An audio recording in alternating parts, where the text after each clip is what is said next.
All right, folks, tonight on the Vince Dow Show, we are trying something new and revolutionary and visionary. Not really, but we are doing a Trump v. DeSantis debate panel, but we're incorporating it into a very bold idea that could be very good or horribly bad. But folks, we're going to be incorporating it into a Twitter space. So we're doing a live Twitter space. We're going to continue the debate from with Prevere that you may have tuned into last week. And then we're going to open it up to you guys. So I pinned the link to the Twitter space here, and we'll get started very soon. All right.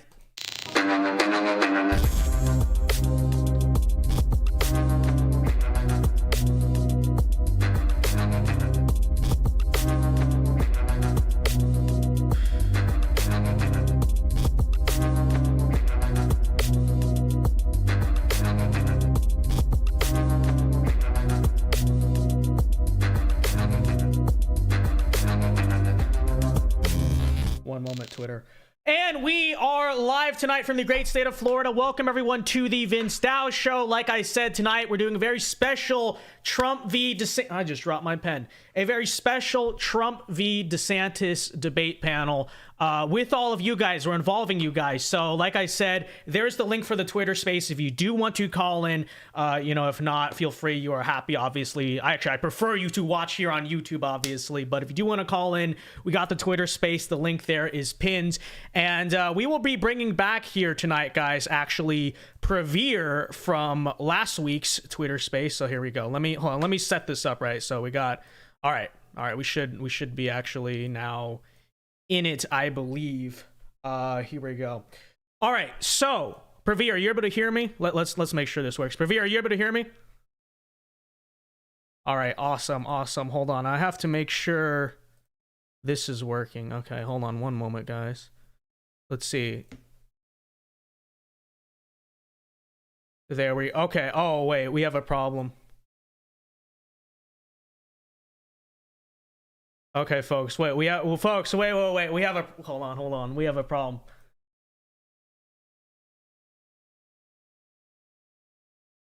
Okay, hold on. Wait. Let's, hold on, give me a second, guys. Sorry, the audio was like doubling all over the place. Okay. All right, that's gonna be an issue then. Sorry, folks, we're like testing this out live because there's no way to pre-test this. Wait. You hear that echo? Oh shoot. Okay, that's gonna be a problem. Give me a second, guys. All right, Prevere, hold on. Sorry. We're gonna do this a different way. Prevere, we're gonna have to just do this over Zoom because the computer is echoing and that's kind of creating a problem here. So I can't really like multi-stream it if that makes sense. Okay. On your end, you could. I guess we could do this, right? Like just. So you can. Yeah. I guess we could just have the phone stream into it, right? Like that's not ideal, but it works, right? Yeah, it does work. Okay, then we can do it that way. Hold on. Let me take my headphones off then. Okay. All right, folks, we're gonna do it this way then. Okay. So we're gonna just do it like this. Let me kind of make a screen here for it, and I suppose that's the way we'll have to do this. Sorry about the technical difficulties here, folks. We're launching just like the Ron DeSantis presidential campaign itself. Okay, all right, so okay, now we're good to go, ladies and gentlemen. Sorry for the slight delay there. Okay, so before we bring in anyone to actually call in, and this is going to be again open call in, it's on my Twitter, by the way, if you're watching on YouTube, at Vince Dow TV. I guess I want to kind of continue a little bit from last week, the debate I was having with Prevere over the Trump DeSantis question. As you guys know, I am a Trump supporter, and I really quickly did want to say this. I mean, here's kind of where I am in terms of the primary, which is that obviously we still have a primary to be done. I'm not here to say it's, totally settled 100%. But I do look at the polls, I look at kind of where the race is headed, and overall, I mean, I think, at least me personally, I'm not saying that DeSantis people should not at least try to kind of have a primary, but me personally, I'm kind of in the position that I'm looking more ahead to I think it's close to settled at this point. Trump is going to be the nominee more than likely than not. And my more so question ahead is, how do we get him, A, to win the general election, like him or not, think he's the ideal candidate or not? And then B, how do we get the most out of a second Trump term? But I guess, Pravir, I mean, just continuing where we left off last week, what are your kind of thoughts on that consensus there? Yeah, so I think I share the same stance I had last time where we discussed, where it's far too early in the race to make any strong predictions as to who will be our Republican nominee for president and maybe even the president of the United States of America come 2025. Yeah. I think given that we're 6 months out from the first primary in Iowa, I think it's a bit harsh to judge that Trump will be the president and then there are no questions asked in that field. I think DeSantis is the strongest candidate to compete Trump. And I think once his campaign really gets going, we'll be able to see a shift in the polls and see DeSantis come out on top. And yeah. I think the polling is also a bit strange because if you look at the one that TPUSA did, which is considered a very esteemed organization, a very established organization, sure, Trump came first, but second place was Perry Johnson, who no one, at least on my end, has ever even heard of. Well, I mean, I will say, in fairness, in terms of the Turning Point poll, I mean, that was a straw poll. It was at an event. Perry Johnson had a tent at that event. I was there. He had a table. So I think you could attribute that to it, right? But I still think overall, I mean, I keep hearing this from the DeSantis crowd, right? We're going to get it figured out. There's going to be this big boost. I mean, when he announced nothing happened, there's still a lot happening. I mean, like I said, obviously we still have a primary left to go, but I'm going to be continually in the mindset that until Ron DeSantis even shows me anything as a candidate, the discussion, like I said, the vision for me more so is ahead.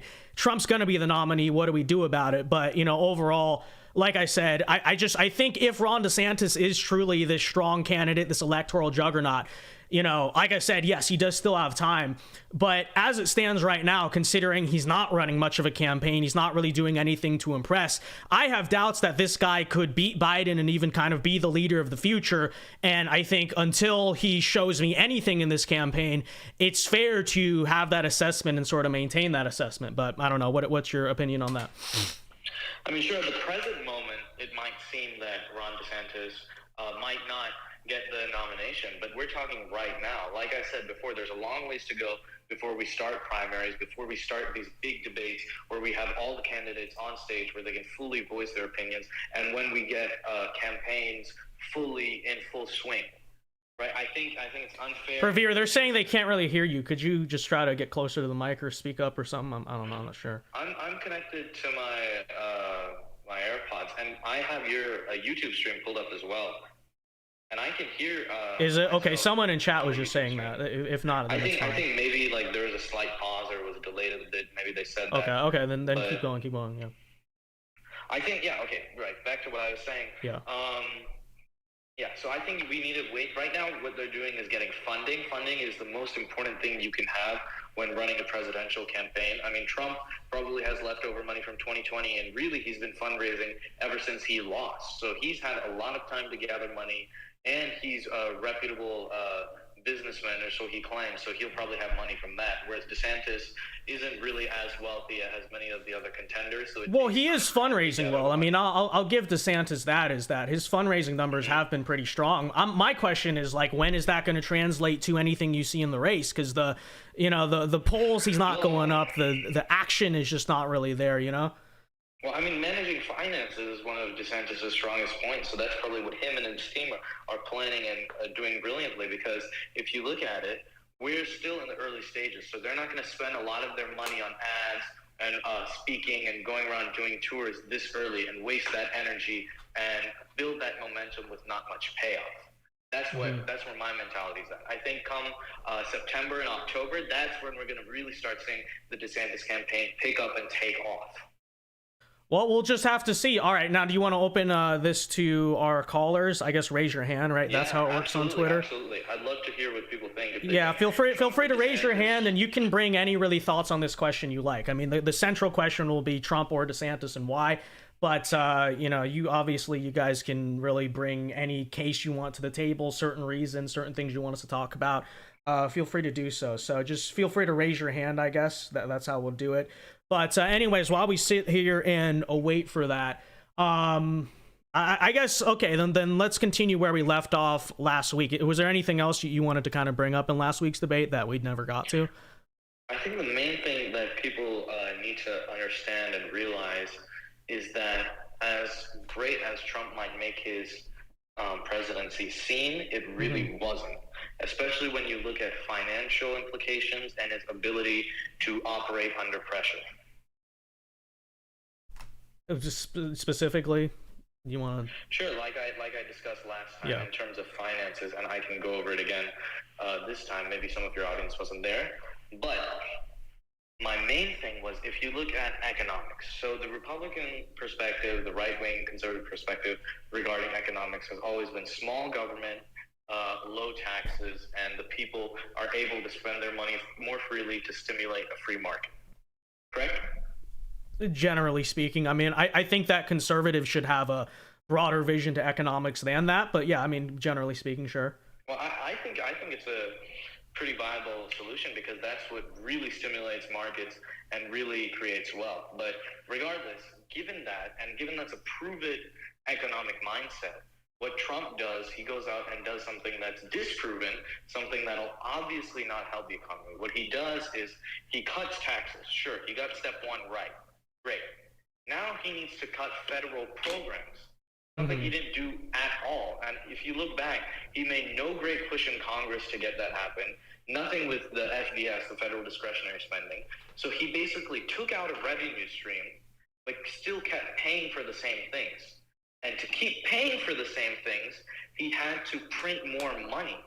That is not creating wealth. That is not stimulating an economy. That is artificial stimulation and artificial creation, which led to an inflation tax. The value of the dollar rapidly increased, and our debt went up $8 trillion because Trump kept those federal programs, and he didn't know how to pay for them. That's my main point. DeSantis has already said that he will cut taxes, and he will cut a lot of federal programs down by a lot. Department of Education, Department of Commerce, these things that aren't really necessary and just waste a lot of money. One sec. Wait. Sorry. Pause that 1 second. Jake, you don't have to pay to call in. Just click on the Twitter Space link in the YouTube chat, and you'll be in. Okay, and just raise your hand. Anyone who wants to raise their hand, by the way, feel free to. Okay, keep going. Sorry. Yeah. Sorry. I think I was just saying. Yeah, that's how the economic aspect works. And by printing so much money and adding so much debt, if you look at it holistically, in the 240 years before Donald Trump that the United States existed, there was a total of $21 trillion of debt standing. But in just 4 years, Donald Trump added $8 trillion to that debt pile. That is an obvious mismanagement of economics and an obvious mismanagement of the American taxpayer dollar. That is something that people need to look at when considering Donald Trump's inability to handle markets. I think it's a very, very, very important thing. Because I mean, it's a fair criticism, but I think that's just a criticism of how all the Republicans are basically all the time, And no, I'm not. Well, I mean, look at I'm pretty sure didn't even Ronald Reagan grow the size of federal spending? It's Reagan only increased military spending. That is an important factor. Right, but he did not. To my knowledge, he did not physically shrink the government. Right. I mean, the last one to truly do that was basically Coolidge, and I get the argument. It's unfortunate that this is the way kind of things go, but I would say also at the same time, I mean, Donald Trump, I know he did make promises about the debt in 2016, but that was never really a central point of his campaign or sort of his style, right? He was the guy who said, more so, I'm going to fix the trade deals, I'm going to fix the immigration, even stuff like taxes and deficit. That was never even really his thing in 16. It was that's more like Ted Cruz's thing, you know what I mean? So, well, economics is a large point on which Donald Trump ran. He said he was an outsider and a businessman who could fix the Obama economy and make America great again. That was a running point of Donald Trump. Which for a lot of average people, he did. Average people for a short term, but when you look at the full picture, the long-term effects of this, they're very, very bad, and they do not equate the short-term gains that many people made. You have to factor in the whole thing. Do you want for 2 years your taxes to go down and you keep some money, or do you want for 2 centuries your economy to grow, you gain more money, and your children, their children, they continue to grow in a creative and vibrant economy that stimulates markets and creates wealth? That's what you have to look at. You can't be so tunnel vision. It's a valid criticism. I understand what you're saying. I just think it's more of a criticism of the broader political system and all the Republicans, not just Donald Trump. It's the way they all behave. I mean, look at McCarthy's debt deal. Like, what did that do? Basically nothing, right? And yeah, Donald Trump does not contribute to it. I'm not advocating Kevin McCarthy. Right. But I'm raising a broader point. Someone in chat says Reagan tripled the national debt. I don't know if that's true. I'm just raising a broader point. He also cut a lot of federal programs. There were a lot of programs that grew from 1965 to 1981 that he completely cut and got rid of, which are food stamps, Comprehensive Employment and Training Act, and the federal guaranteed loan programs for higher education, legal assistance. These are things that he cut, and that fixed the financial system in America. That's part of the Republican right-wing ideology, something Donald Trump doesn't seem to regard in any respect. But see, he campaigned. But yes, to a degree, you're right. But in 2016, his whole thing was campaigning on "I'm not the conventional Republican," right? And yeah, should he have tried? I mean, really, realistically, he only had 2 years to fix the debt, even if he wanted to, right? And yeah, I'd argue with Paul Ryan and stuff, a lot of his legislative priorities were in the wrong place or whatever. But like I said, I think that's just a broader criticism of Republicans in general, which is that they claim to be fiscally conservative and they're not. What I'd say about Trump is at least he didn't make fiscal conservatism a central point of his campaign, which other Republicans for years have and still done absolutely nothing about it. What I'd say even on the front of DeSantis is maybe he has this proposal or that proposal, but I feel like he's actually doing a very similar thing to Trump in what he did in 2016, which is he's campaigning more so on the culture war than being this fiscal conservative, and that's fine. But I'm just saying, I don't think that is a central focus, frankly, of either candidate. And maybe it should be, maybe it shouldn't. But it's a matter of what you expect from each person. By the way, guys, feel free to raise your hand. We are open to anyone who wants to raise their hand. And you can hit like a request to speak button. I believe it's in the bottom left. Yeah. Feel free to your phone. So that also will work.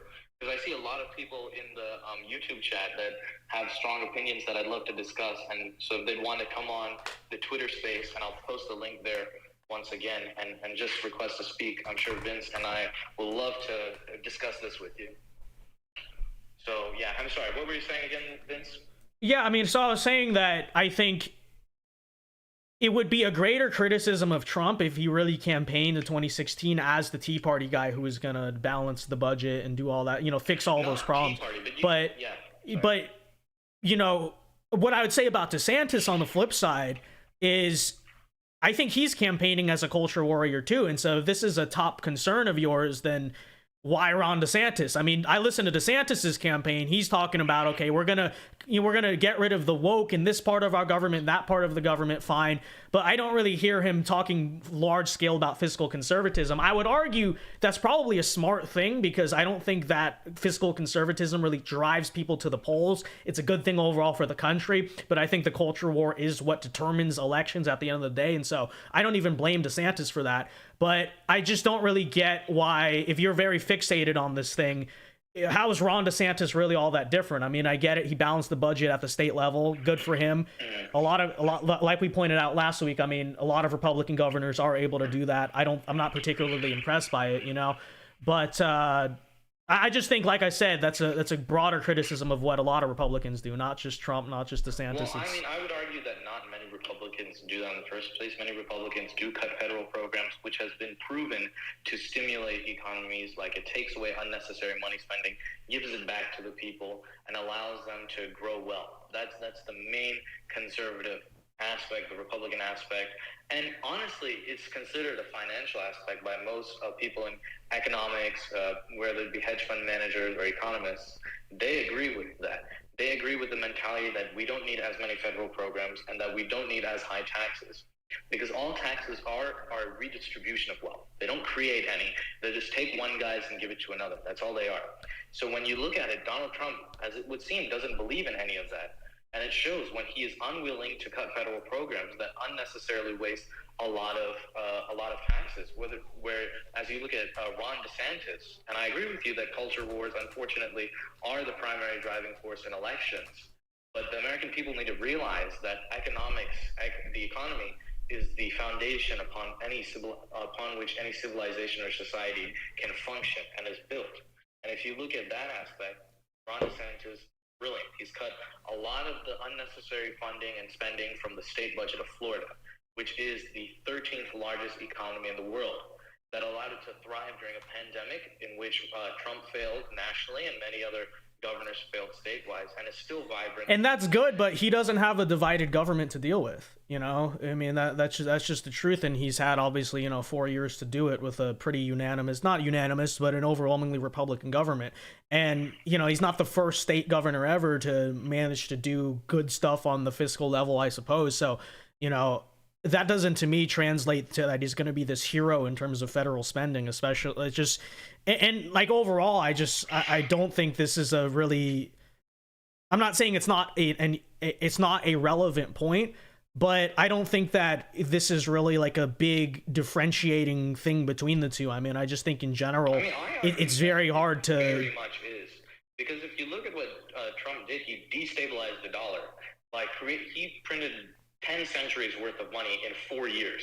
That is utterly ridiculous. And to support that, or the notion of that, is, in my opinion, just not that great of an idea, because it negatively impacts the economy and the U.S. dollar and the United States' place in the world for decades to come. And it will take decades to fix that unless someone gets in right now with proper financial knowledge and with a proper team that can work on this and get this done. And Ron DeSantis has proven that he can do that. And right now, we will likely have a Republican majority in Congress, given how the past 2.5 years have turned out. Many voters will likely vote red in the coming years, given that they've seen how the Democratic policy plays out. So I don't think we need to worry too much on what type of government will be given. The only reason Donald Trump had that big of a struggle is, one, none of the Democrats or the liberals, they like Donald Trump. Donald Trump is the name that gets them out there to vote. And two, we had just come from an Obama presidency, so everyone was on that Democratic blue wave. Now, my prediction for the next 4 years at least, we'll see a big red wave. So Ron DeSantis will be given the proper hand he needs to influence proper economic policy and get things done and bring back our American economy. So, hold on, sorry, there's a freaking fly right here. Get out of here, fool. Okay. When I look at it, who to get the economy right on track, I mean, to me, that's like Donald Trump's thing. He's a businessman, all that stuff. By the way, I don't hear Ron DeSantis or any of the Republicans out there criticizing the Trump economy. In fact, I've never heard really one of them do it. It's like, so where do I get the sign that Ron DeSantis' economy is going to be miles ahead of Trump? And frankly, we talked about this last week, but I think it's kind of an odd take to say that Ron DeSantis' strength is economic. I feel like most people probably would disagree with you on that. If anything, Ron DeSantis is more effective at this or that, or has more potential here. But like, I don't see, if we had like Ron Paul or someone like that, whose whole focus is, I'm going to reform all of our spending and our programs and Federal Reserve, this and that, then maybe you'd have an argument. And maybe there's another candidate who's running on that we haven't really paid attention to, but I just don't see that in Ron DeSantis. I think realistically, assuming he is not compromised by the establishment on day one, I would see him, his very first priorities would be cultural priorities, because he's a culture war candidate, not this stuff in terms of, balancing budgets or whatever it is. And realistically, like I said, I don't think it's going to be as easy for him to do that at the federal level, when it, even if he does have a Republican majority, right, there's still just a lot of stuff to get around. And I don't know. It's just odd. I don't see Ron DeSantis as the awesome epic guy to do that, Well, okay, it's not about balancing budgets. That's not what it's about. It's about economic stimulation. Sure. That's the main thing. And your point where you say DeSantis isn't known for economics, I would argue that's completely untrue. I think the reason people know DeSantis in the first place is how well he did with Florida and its economics during a COVID pandemic, a pandemic where yes, but Florida is a tourism state. His defining characteristic is that, you know, it's the culture war aspect of COVID more than anything. You know, he was the guy. He didn't make people mask. He didn't people make, you know, the jab. He didn't you know, lock down businesses as long as some other governors, right? But he's it's because the economy was vibrant and it grew under a time of great partially yes, but the real central thing is that people like the idea of frankly being free. You know, they like the fact that they could go out, they weren't forced to mask up or jab up everywhere, they could keep their job, all that stuff. Sure, there's an economic component to that, obviously they're connected, but I think the main thing he's known for is the kind of culture war aspect of it, and I think that's on purpose. You know, I think he's running a campaign himself that's more focused overall on culture war issues. That's why I don't really get this point that you're getting at. I think Ron DeSantis's main focus would probably be cultural stuff too, you know. And I'm not saying that Ron DeSantis won't be focused on cultural stuff. I agree with you when you say his first priority coming in will be to balance cultural stuff. But then what happens after that? That's what I'm getting at. Cultural stuff will be handled by, I'd say, most Republicans that are running or that are doing well, like Vivek, Trump. That's not true at all. Nikki Haley caves to every Trump or DeSantis. Right. Not like Nikki Haley and like Asa Hutchinson. I mean, like the guys who are doing well, like those three guys. I'm sure from what I understand, they have a pretty common consensus on what needs to be done culturally. I mean, DeSantis is obviously a bit stronger with that, with him fighting Disney and Bud Light over fiduciary things, over trying to get all this marketing and shoving it down our throats, versus, from what I understand, Donald Trump agreeing and siding with Disney against Ron DeSantis, which I find a bit strange if he runs on a platform of anti-woke and all this stuff. Runs on that culture. Right. Yeah, All right, we've got our first caller, Jake Edwards. Trump, DeSantis, and why? Hey, Vince, I don't know if you can hear me. We can hear you, yeah. In the primary, Trump will win, but in a general election against Biden, Trump will lose because he's simply too polarizing. I like DeSantis. I live in Illinois. I've been to Florida a couple of times, and it's a good state. But I think that DeSantis, one second. Jake, I gotta say, I wholeheartedly agree with you when you say that even if Trump wins our primary, there's no shot he wins a general election, because the only thing that will get liberals and Democrats out to vote is that name, Donald J. Trump. They hate it. They hate everything it stands for, whether it be good or bad, and they will run to the polls and flood them. And that's what will bring the Republican Party down, and that's how Donald Trump does not become the president again. But I'm sorry, please continue. Jake, you still there? I think his tech bugged out. Well, okay, on the electability front, I don't think that's true. I think that maybe that was true in 2018. I'll concede that. But the way, especially in terms of COVID, we know what they did with the electoral system. We have like a month of elections. I think the Democrats have basically set up this political machine to where no matter who's the candidate, they will figure out a way to turn people out. And if it's not Trump, then look what they do in the midterms, right? It's abortion, it's Social Security in some certain states, right?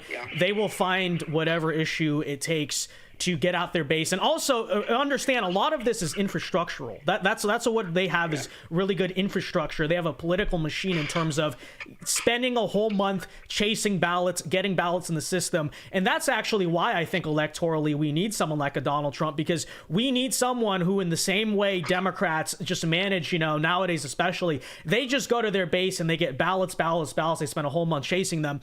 It's going to be hard in 2 years for Republicans to build an entire system regardless to top that. But I would say that someone at least who gets the base inspired and fired up and high energy I think Donald Trump can go to rural America. He can go to the Midwest, go to the small towns, and chase ballots way stronger than someone like a Ron DeSantis can. Ron DeSantis may do 1 to 2 points better in the suburbs and maybe even more than that.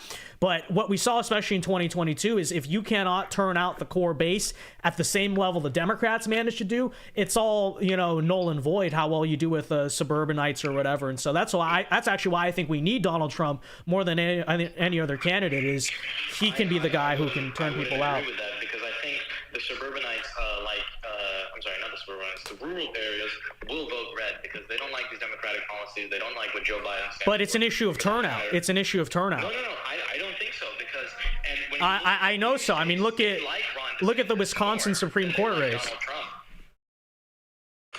You think your average Midwestern farmer? What the heck? All right, someone needs to turn off their mic. I don't think the average Midwestern farmer, trade worker, whatever. Some of them may like DeSantis, but they're not going to be able to. Donald Trump's the only guy, basically, in modern Republican history who's been able to go to, especially that blue wall in the Midwest, and crack it, right? And you see. Okay, who needs to turn the mic off? You see, I mean, there was a poll this week, it's like, I think Trump was within 2 points in Michigan and DeSantis is behind like 13. I think that portrays a bigger picture, which is he's not the guy who's going to be able to go to all these disaffected white working class people on average and is able to turn them out. And I think... Sorry, I don't mean to interrupt things, but we're getting like a lot of requests from speakers. I think there's... Andrew and Ryan have been waiting for a while, so I'll let them. I'll add them as speakers, and also a guy named SoCal. I think's been waiting. So SoCal, if you want to unmute and call in your thoughts. SoCal first. Yeah, go ahead. All I was going to say about the electability is, I don't think Ron will win Wisconsin or Pennsylvania because the rurals, they vote for Trump, they love Trump. I think I've met a lot of people who said, if DeSantis runs against Trump, this was before DeSantis announced that they will not vote for DeSantis no matter what because they like Trump. And I feel like that's going to be the problem. And also, DeSantis is not very likable to the rural, I think. And, I mean, Romney, and also on the independent front, Romney won independents in 2012 by 5 points. He still lost the election because he couldn't get out of the base. Yeah. And that's going to be very important. Yeah. I agree, SoCal Nationalist. I'm just going to refer to you as SoCal because I don't know your name or anything. But SoCal, my point would be, given the performance of Joe Biden these past 2.5 years, we have a lot of people voted Democrat the previous time because of their animosity towards someone like Donald Trump, who will easily vote Republican this time, especially if it's Ron DeSantis, because they want to see change. And Ron DeSantis has showed that with his excellent performance in Florida. And I think rural states, for the most part, I understand there's a strong Trump support base, but I don't think it's large enough to affect the majority of rural votes. And I think when it comes down to it, when they see that ballot sheet, when they see Joe Biden or Ron DeSantis, they're going to pick Ron DeSantis because they know what's best for their country. It's a matter of getting them out to the polls. I mean, a lot of these people are totally disaffected with politics. A lot of them don't vote very often. And it's not conjecture. Look at, for instance, the Wisconsin Supreme Court race, a race we lost by somewhere around 10 points. That thing all came down to turnout. That was all because our turnout just totally dropped off. And you've seen this in a lot of these elections over the past few years, since post-Trump especially. When Trump's not on the ballot, we struggle to get turnout in our base, especially up in those rural areas. Maybe in the South, that's not as much of a problem because Republicans have had a political machine going for many decades. But up there, no. I mean, these disaffected, blue-collar people and whatnot, they don't get enthusiastic for any Republican. In fact, I think you find very often, especially in the Rust Belt, that Republicans are not what's popular. Donald Trump's what's popular. And I'm not saying these people are going to go vote for Biden if he's not on the ticket. It's a matter of, are they going to drive into town or whatever it is in order to go and turn in their ballot because they care enough. And I think what you've seen, Wisconsin Supreme Court race, prime example, some races in 2022, that without Trump on the ballot, then that's just not a possibility. But anyways, we want to go to another speaker here. Let's get some speakers going. I think Ryan was right after. I see Malcolm. He's very interested. We'll get right to you, sir. All right, really quickly, though. Let me read a YouTube super chat. Dollar for Dollar says, when I go to Liberty, should I deposit the X amount of cash I have in my bank or keep it in my safe? Uncle Sam would have a field day with it.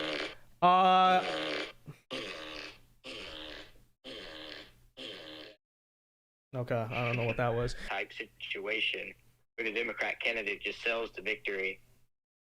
Right. I think the thing with the media too is that, you know, you're right. Any Republican is gonna get attacked by the media, but then I would say further, there's something about Donald Trump which he kind of has this aura, the Teflon Don thing, right? He has kind of this aura of invincibility where he manages to seemingly, at least in the eyes of some, right, overcome every time he gets thrown and you know, attacks are lobbed at him.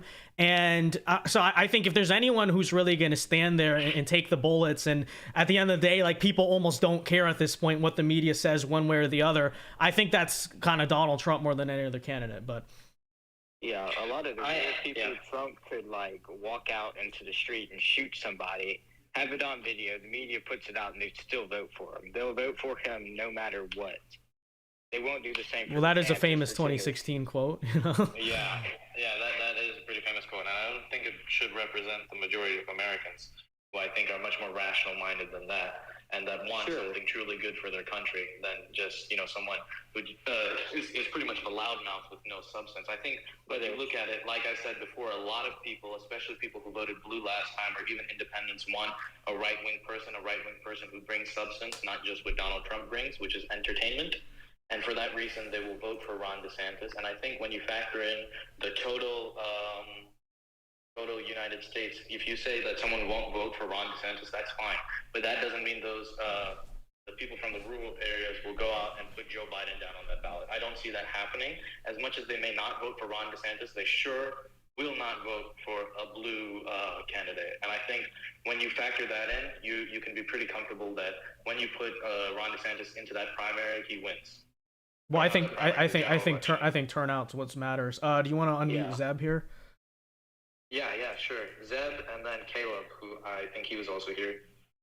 And then Imperial. I think Vince, you know, nailed it. I mean, the turnout is there. And you talk about the polarization. The polarization is going to be there whether it's Trump or DeSantis. It's just where the split is going to be. And then on top of that, turnout. If Trump's not on the ticket, the small towns will be hurt. And Zeb, you're from a small town, right? You get it. You know, you're on the ground, right? Yeah, I am. And you know, small town America is widely Republican. Obviously, yeah. Mm-hmm. And if Trump isn't on the ticket, the turnout isn't going to be there for those smaller seats, whether that's city, county, council, mayor. I mean, right. But Zeb, do you think if he's not there, do you think these rural voters would go out and vote for the opposing candidate? No, I don't. That's my point. So then Trump not being there doesn't have that much of a factor, because it's not like the vote's going to change. The rural people there will still... No, because here's, I guess maybe we don't understand this because it's been talked over so much and it is a conspiracy theory, but we bus people in to vote. When I say we, I mean small towns that vote Democrat. They bus people in to vote, and then they bus them out. It's what happens. I'm not saying people are going and doing fake mail-in ballots or printing ballots or whatever, or rigging the machines, but people are bussed in on small towns. I mean, we have a population of 8,000 or so, right? And you copy and paste that over a few thousand times across the nation, it's a significant portion, right? And so what happens is the Democrats have this structure that's been there for decades. The Republicans don't. And so when there is no Republican turnout, it's a gimme. Does that make sense? Yeah. And I mean, the polarization is there. It's going to be there, DeSantis or not. I mean, just like when he was making big waves in Florida, before he even announced, they were saying, you know, DeSantis is worse than Trump. You know, DeSantis is new Hitler, and this and that.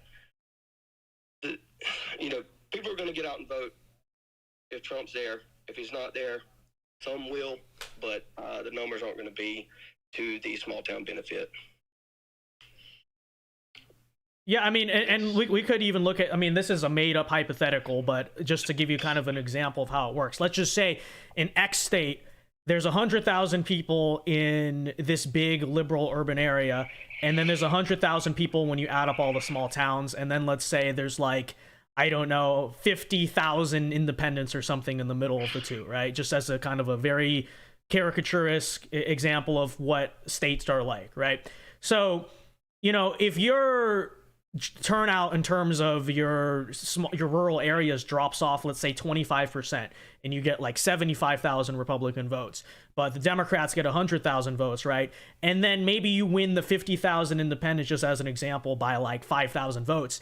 The Democrats still win that election 100 to 80, right? So that's the point, is that even if you get a small gain with DeSantis for independents, if he can't turn out the core base in the numbers we need, there's just no hope, right? It's base versus base, and then if those are kind of relatively equal, then we can talk about where independents break, right? But if you can't turn out the core base, then you don't have a shot. That's really how it goes in a lot of these states, you know.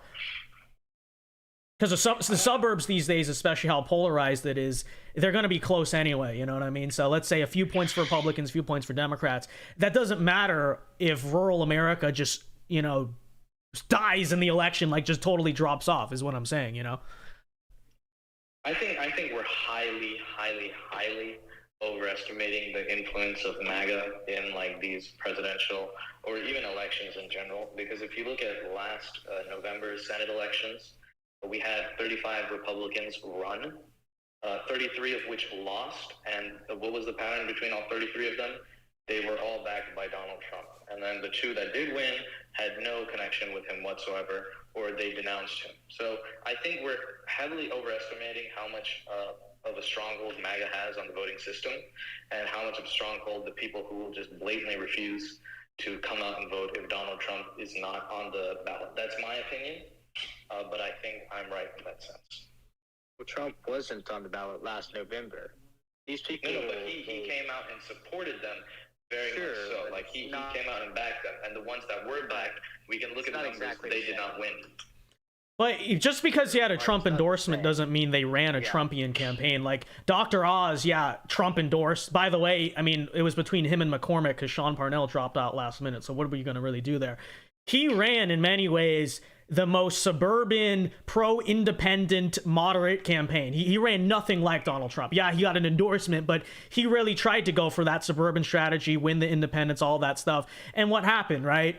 He didn't turn out the suburbs the way he needed, and then rural parts like just dropped off for him, and he kind of fumbled the bag there, right? So I think that's a prime example in the Midwest, the Rust Belt especially, on why the kind of anti-Trumpian strategy just doesn't work at all, you know?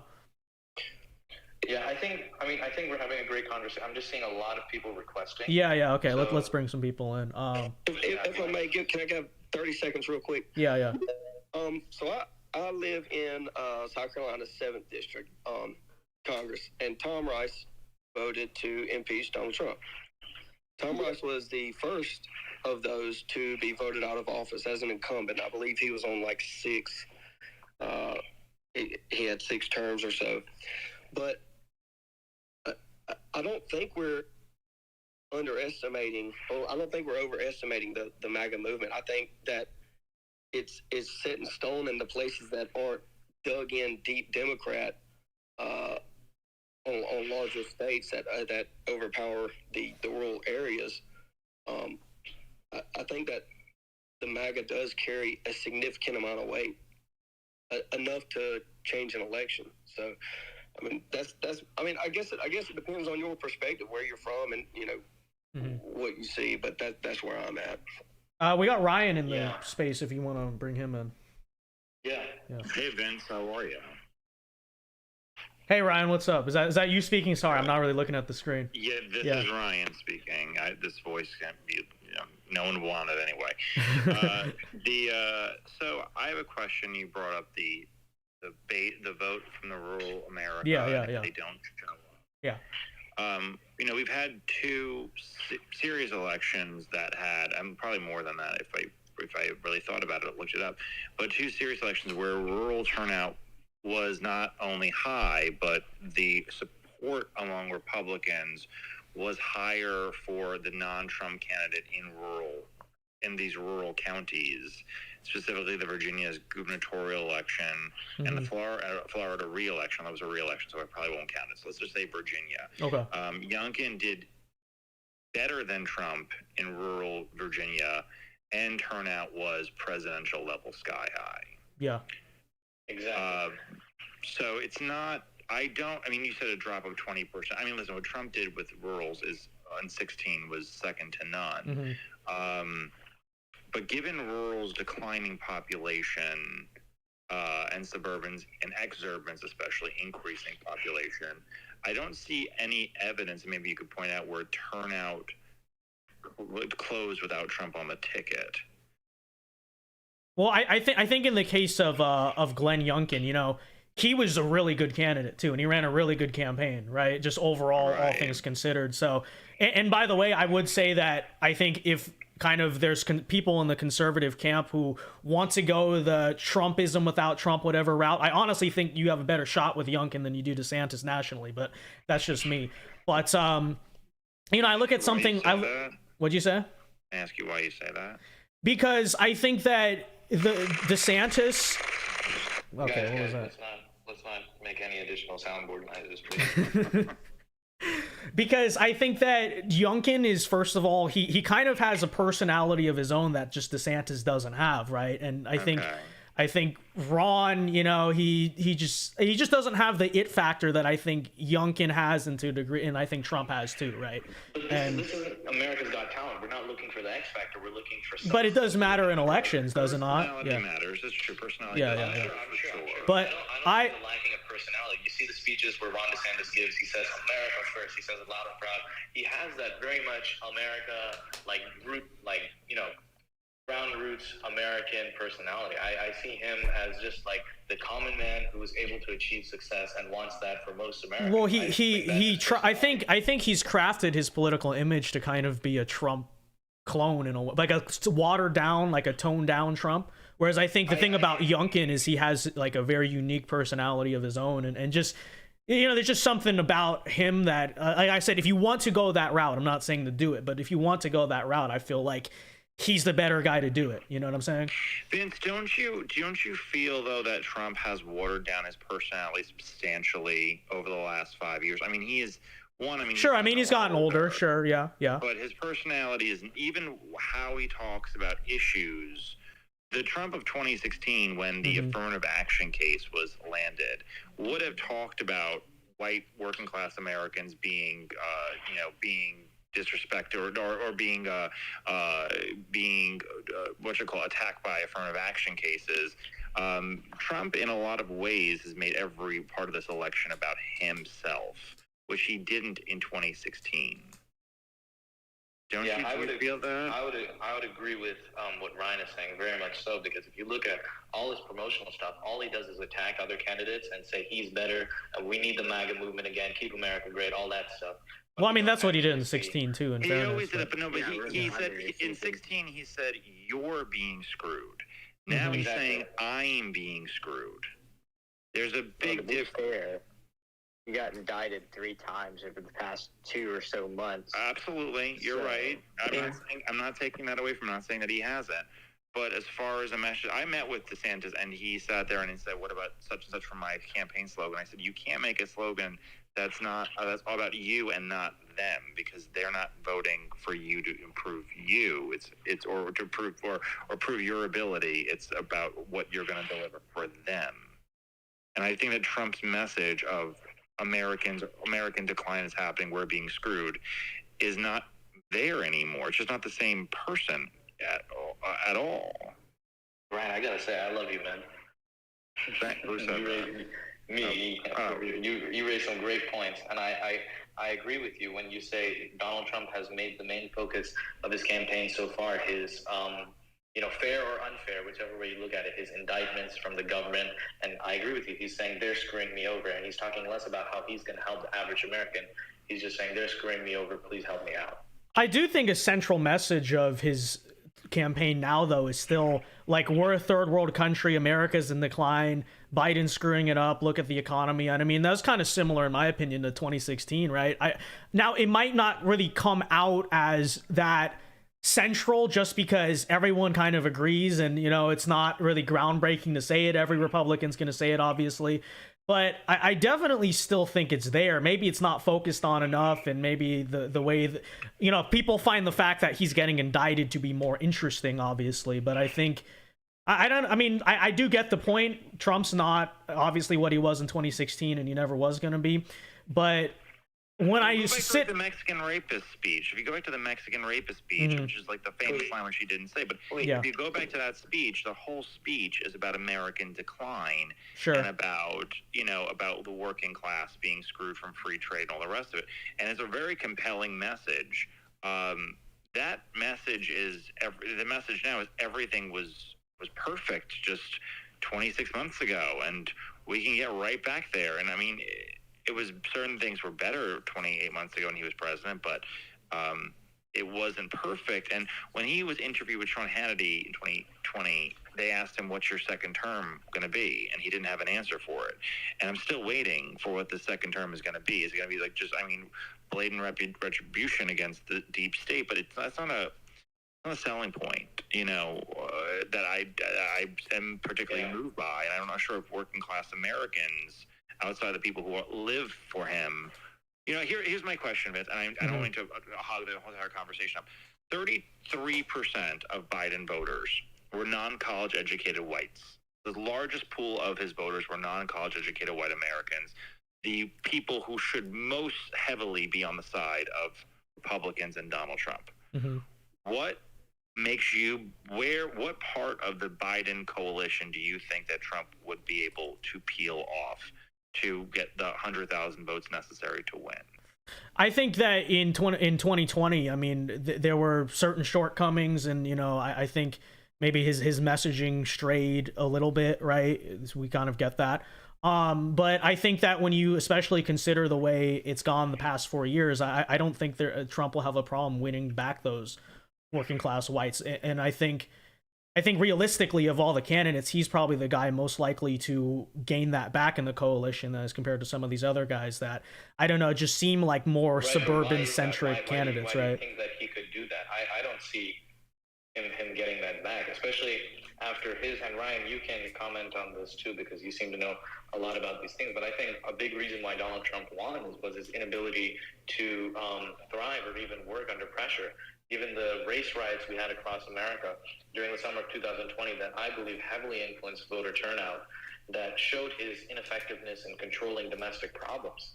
When you have riots like that, like race riots like you haven't seen since the 1960s or the 90s, the ones in LA, like when you have things on that large of a scale, I think people definitely think about them. They don't want domestic instability, and that's what Donald Trump showed he brought in the summer of 2020. I don't know. Brian and Vince, what do you think of that? I wouldn't say it's that. Trump's strength, right, is I said something the other day. The longer you spend reading conservative media, like the more retarded you become, in all lack of the word, because you become so embedded in thoughts and ideas that are very absent to the average American. The average American is not, ardently pro-life. The average American doesn't want to cut Social Security and Medicare, yada, yada, yada, yada. And Trump's time as a Democrat certainly worked to his benefit because he was less ideologically rigid in areas that Americans don't like. Americans don't want Paul Ryan's economic policy, and they never have. Right. So that's where his strength is. That strength and that ability to kind of pinpoint where working class Americans are has certainly depreciated over time. I don't see him having a message that speaks to them. And the bigger problem is that he was our president for 4 years. He has a record. Opioid deaths did not go down. They went up. The amount of illegals crossing the border in 2019, 3 years into his presidency, was over 1 million. The wall never got built. Mexico never paid for the wall.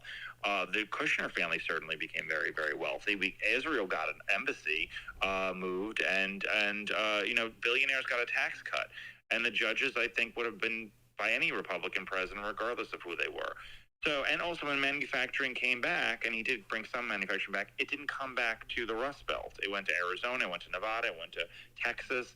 So the people who broke the blue wall that we have in the Midwest didn't receive any of the benefits that he had promised them. So I just think personality matters, and he is their fighter, and a lot of people feel that way for him. but he did not deliver the results necessary. I mean, the fact that Joe Biden got an infrastructure bill and Trump didn't made me extremely angry. Because that should have been Trump's speech and Trump's State of the Union when he crowed about how great the infrastructure bill is going to be. That should have been Trump. Trump should have gotten that done. I was actually angry as a Trump voter that was not his speech. I think that in kind of in the same way, though, that's kind of overthinking a little bit what average Americans feel, because I think even if things were not perfect in, say, 2019, there's not a person in this country who would say they're materially better off in 2023 than 2019, except a few people who work at BlackRock, right? They see the housing prices, the inability, it feels like, to kind of move up and all of that stuff, the kind of sense of dread you have now, especially for kids and, you know, the future of your kids. Are they going to be able to live the American dream? All of that stuff, this sort of sense of pessimism we have about everything now, and it is tied to kind of a real material state in the country. I think, like, when it kind of comes down to it, a lot of people, especially if it's sold the right way, will kind of just think about that, like, wow, when we think back to 2019, you know, back then maybe we were complaining, but this is kind of the way human nature is, right? Now it seems good. You know, those were the good times. And if that was under, and you see this kind of in just like random comments you'll see on non-political pages on Instagram, you know what I mean? That kind of just sentiment of a lot of normal people who don't think deeply about politics kind of just think, wow, I feel like things were better off in 19 than they are in 23, and they wouldn't be wrong in that sense, right? So I think that actually might be kind of powerful for Trump, because a lot of average Americans won't really overthink deeply into kind of his more intricate policy failures. They just think in general, wow, things were just better 4 years ago. You know, on a cultural level, it wasn't as dangerous to just be in our cities. Economically, you could afford things.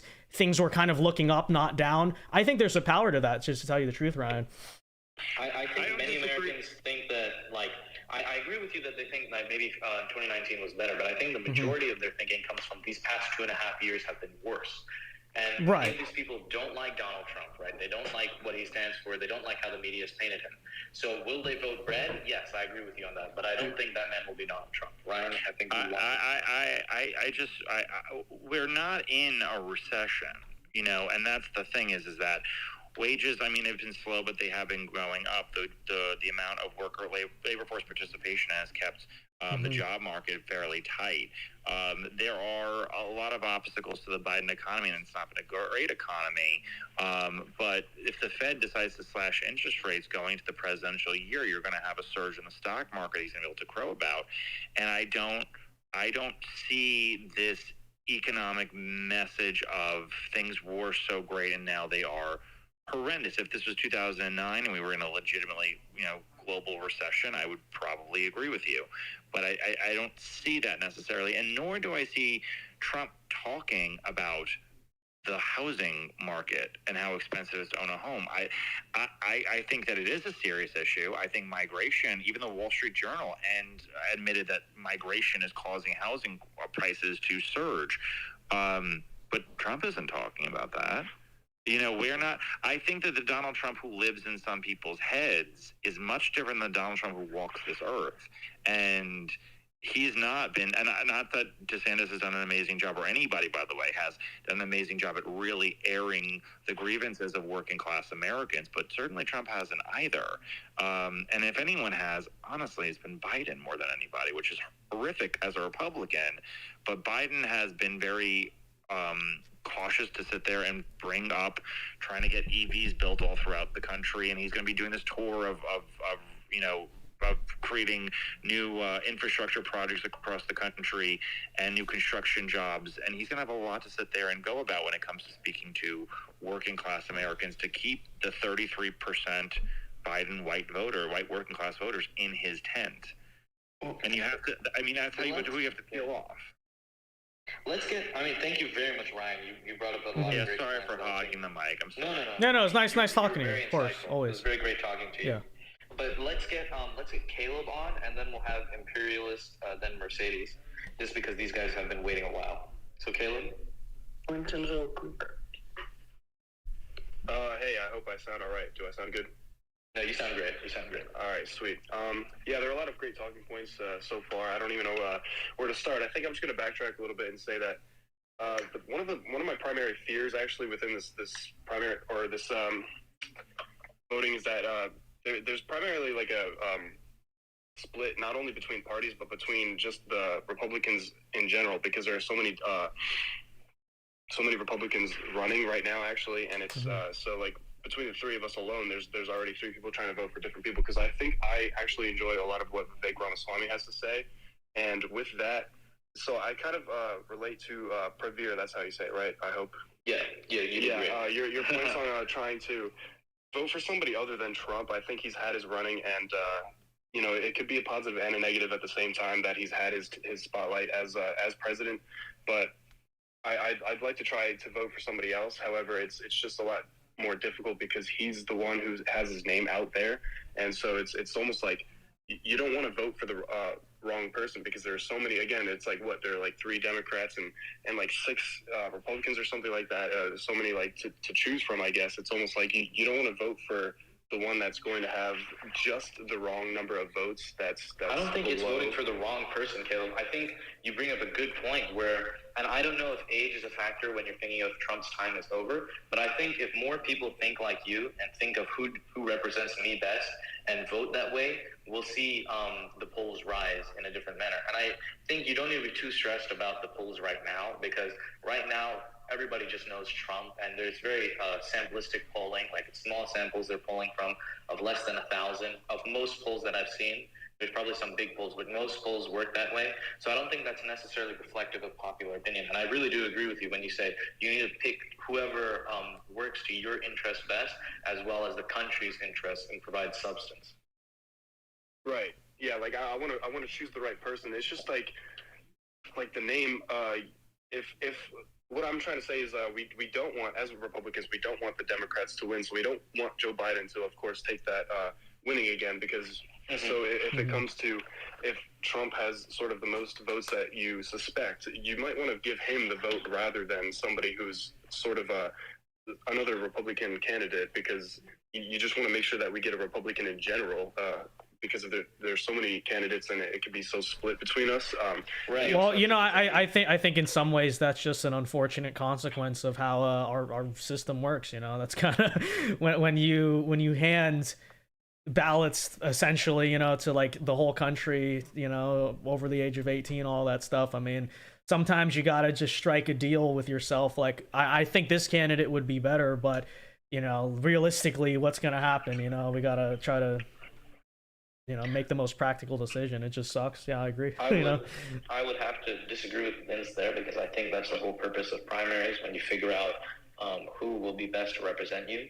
And if you truly think that Vivek Ramaswamy or whoever represents your best interest and the country's best interest, then I would say go out there in the primaries and vote for that individual. It doesn't have to be the last guy or the guy who, you know, had it last. It can be whoever you think is best. And I think that's the positive and plus side of primaries. And I think if people truly have that opinion, they need to go out there and express it and vote. Well, I'm not saying to not vote your conscience. I'm just saying, like, that's just kind of a reality you're stuck with. You know what I mean? If it were to come to the general election, when you have Trump versus the Democrat guy, and if you obviously are a Republican, then it would make the most sense to vote for Trump. But I think when you're talking about primaries, I feel free to vote for who you think is best. Like, vote your mind, vote your opinion, and vote who you think is best for the country. I think that's the smartest thing to do. So that would be my response to Caleb. But I understand, you know, with Vince shares a slightly different opinion. All right, so I want to wrap this up at 9:30. So let's try to like speed run whoever we have left and kind of let's get Imperialist, Mercedes, and then Nick, and then Daniel also requested. But yeah, Imperialist, you wanted to say something? Yeah. There's no way anybody's going to beat Trump this year. You know, never mind the you know, the indictments and the effect they have on the polls. You know, just consider the optics of it, right? Ron DeSantis rolls into Iowa, you know, wearing his Mitt Romney mom jeans, looking like aw shucks is a regular part of his vocabulary.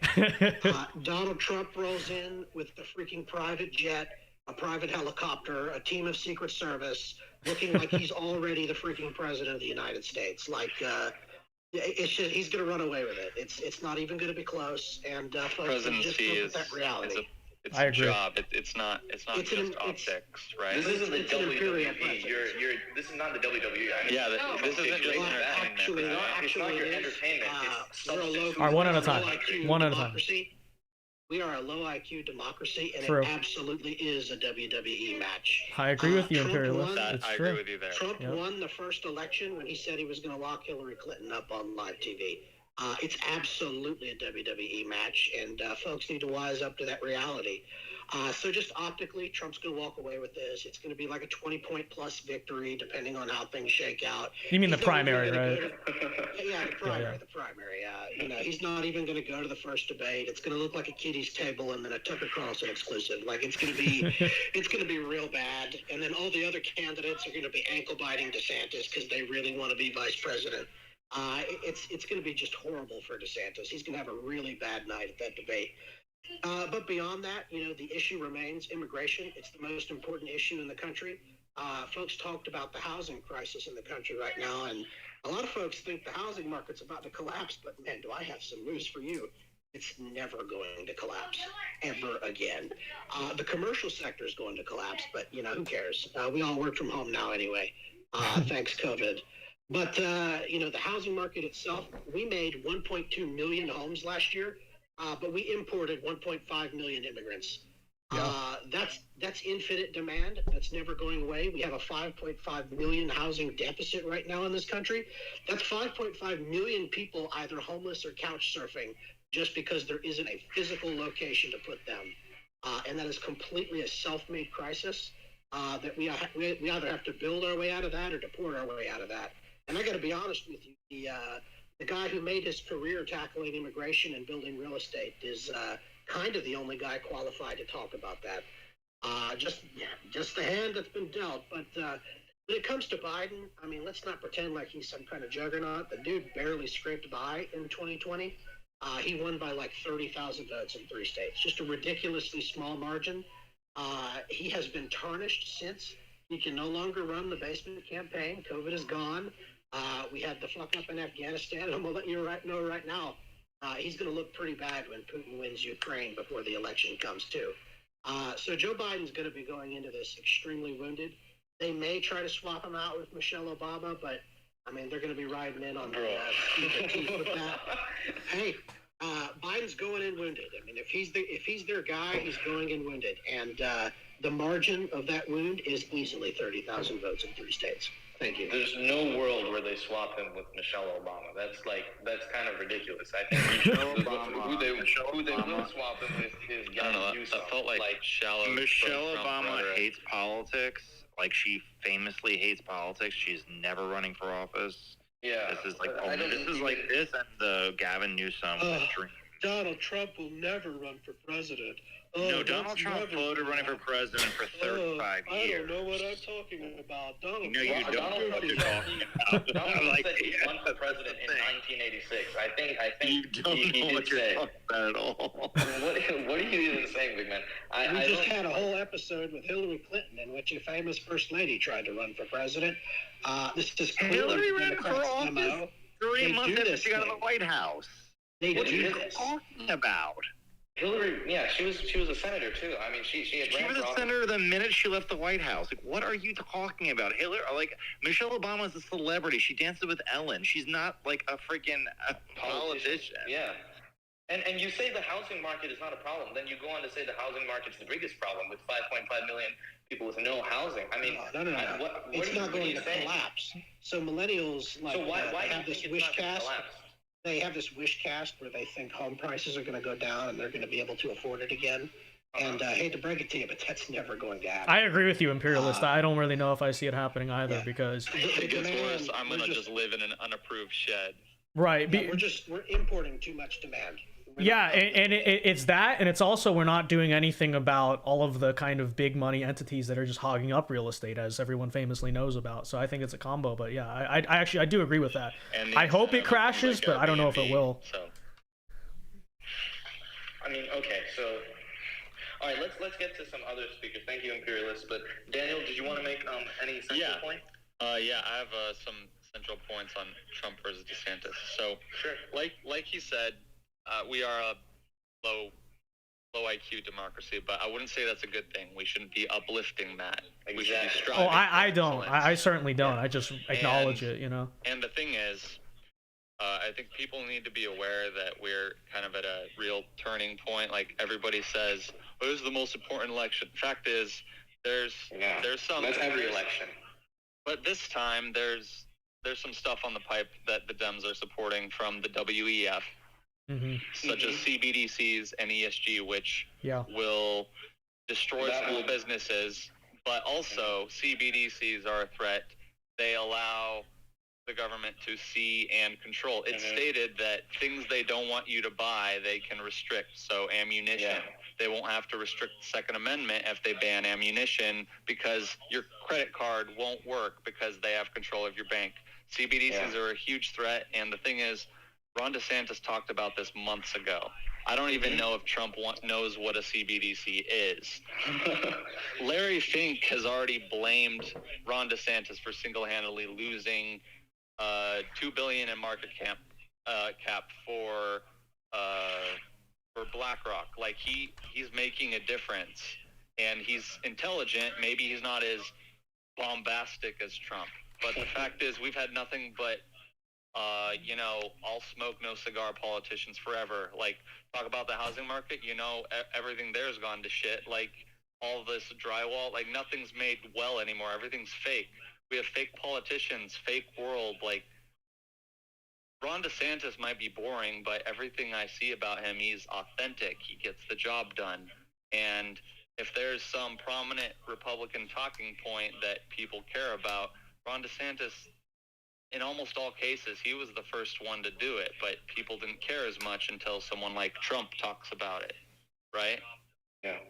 I agree with you. I definitely agree with you, Daniel, when you say Trump is all show, he's basically a false promise guy and pretty much a loudmouth who has had very little substance to show for him. He listens to what the climate is, right? And then he says, "Oh, I support this," but then he flip-flops. He doesn't give you his opinion until he thinks that it will be well received. Kind of like Vivek seems to just read the, conservative talking points on Wikipedia and make that his platform. So, but Ron DeSantis, I've seen those Vivek tweets. I know he's been doing this forever. Like, Ron DeSantis has been making waves and, pissing off the libs, but also just taking on big entities and not winning every time, but winning way more than I've ever seen. And it's amazing and inspiring. And they just call him a meatball and call him autistic and then call all his supporters nerds and say he's a rhino, even though they are misspelling rhino. They're calling it RHINO. I've seen that from the Trump camp. Like, you're just. But I think there's something to that, which is that what is Ron DeSantis's place in the movement, right? I think there's a lot of very smart people who don't belong as the president, but belong around the president, or maybe running a state, or maybe steering the states, right? So I think that's the central question. I mean, I think we need a smart person in the most important job in the world, and I think Ron DeSantis is that smart person. And remember that he has Casey too. She's smart. And his whole team. He has his wife. What? He has his wife. His wife is campaigning for him and reaching areas where he can't, because the left has made it such an identity politics game where there's certain issues you're not even allowed to talk if you're a man, much less if you're white. But women that's why they have to take the front on all these things involving kids, because men aren't allowed politically by the left to have an opinion on this. But Casey is smart on his side. The left is calling her, what is it, Madam... Lady Macbeth. Lady Macbeth. That, if they're calling her that, they're saying she's pulling the strings. That's a huge compliment to the. Like, we've never had that before, where the first lady potentially is just influential to such an extent. I don't really think. She's I don't think that's really a good look. Pants. I'm like, no, they're just a power couple, and I've never seen that before in politics in my life. Yeah.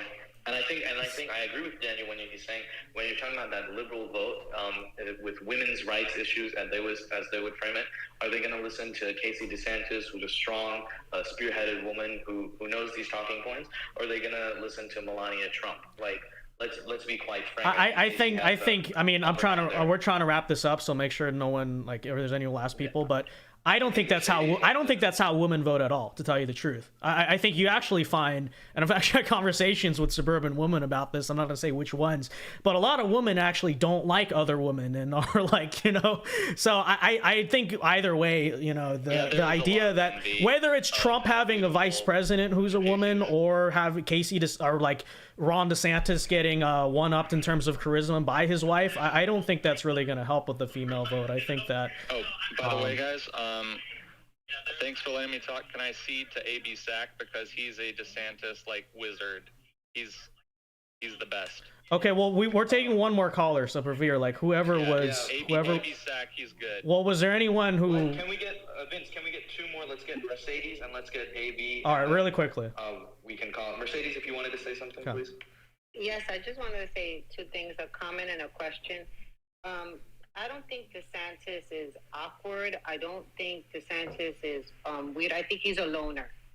And I think he needs to lean into the lone being. I'm a loner, so I'm a loner too. It's a hard life. I'm a loner, so I could tell the difference between someone being awkward and someone just being like, I can't be around for bullshit. You know what I'm saying? I'd rather just on my own. Yeah, I agree. I think. But how does that?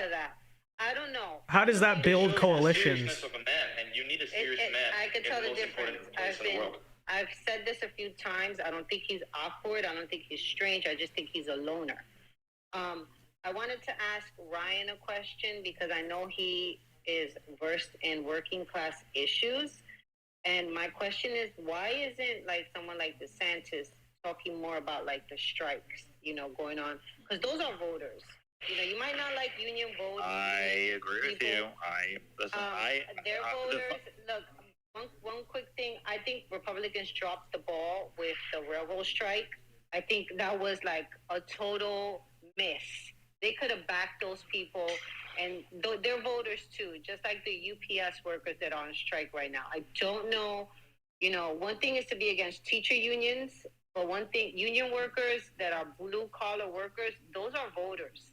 And they tend to be culturally aligned with Republicans. And I don't know why Republicans are so prickly towards them just because they're unions. Because, really, the really short answer, two short really answers is that they are prickly towards them because they're union bosses, even though the union vote members don't vote that way, are totally against them and always have been. And then the second thing is the reason that the DeSantis campaign, in many reasons why they're making horrendous mistakes, is because it's functionally the same people that ran the Ted Cruz campaign. It's nearly almost all their people. So when everyone keeps saying, why does don't forget the 4chaners making memes that get him in trouble. That means nothing. I mean, in the end, but the thing is that you say like, why does he seem like he's running a Ted Cruz campaign? Because it's the Ted Cruz people running his campaign. That's it. So. I think that highlights one of my concerns. Did you want to say something real quick, and then I think we. Yeah, that's gonna be the last caller. You calling me? Yeah. Oh, awesome. Hey, thanks for letting me be the last speaker. It's always great to see Ryan. Ryan's super smart. He knows that already, but I'm patting him on the back because he deserves it. He's even when I disagree with him, he makes me think. So he's a great asset. Even though he's not employed by the DeSantis campaign in any way, he's a great asset to listen to his advice. I guess if I wanted to say to anyone who's undecided, even if they're leaning one way or another in our audience right now, I don't know how many people it is, that it's you need to think about two things. Any voter needs to think about two things when they're going into an election. A, who has the best chance of winning, in whatever order you want. Who has the best chance of winning, and B, who has the best chance of accomplishing my agenda, whatever your agenda is, once they get into office. And I think on any objective level, if people actually dig into it, and the people on this website and on these spaces are generally news junkies, it's head and shoulders. It's not close. It's not like 1 and 1A. It's like 1 and 3. But that Ron DeSantis is head and shoulders above Donald Trump. He's accomplished a conservative agenda in Florida that is almost unprecedented for a Republican governor, especially in a former almost swing state, not quite, but red-leaning swing state. Like, he's accomplished decades worth of conservative policy priorities in 4.5 years. And he took a state that he won, people have said it, but it's an incredible political accomplishment. He took a state that he won by 0.3, 0.4 in the first election, did a bunch of conservative shit defied the public consensus on COVID, which was extremely controversial at the time.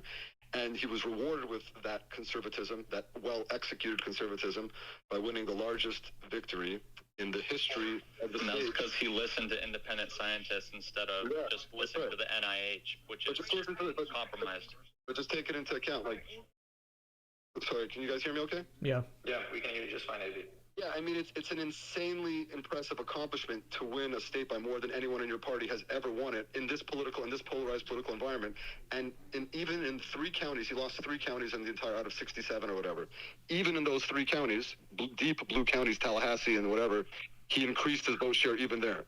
So to miss an opportunity in such a weird time that we're in and such a divided time and such a polarized time to get a guy who's such a political talent over a guy who's facing 4 indictments, and that does affect his general electability massively. The same shit that makes Republicans rally around him, the exact same shit is the shit that makes independents recoil from him.